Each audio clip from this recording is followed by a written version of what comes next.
后来继续在地人在地情来到南投德山的三林溪，郁金香这种花正在大开，总共有30种的品种，就是即卖13万蕊的郁金香做花来开，唔免出国都有出国的感觉。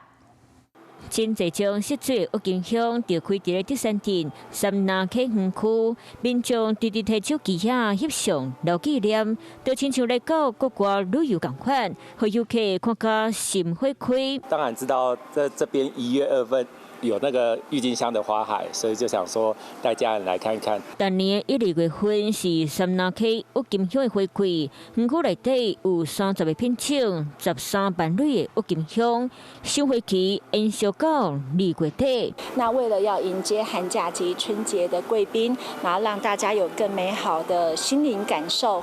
三林溪园区除了海拔1600公尺所在，四季拢有无同款的景致。民众有闲会当小招亲情好朋友来到这欣赏这个季节限定的景色。Hello， 我是林明瑞。想要抢先掌握最及时的新闻资讯吗？赶快订阅、按赞、开启小铃铛，锁定我们华视新闻的 YouTube 频道。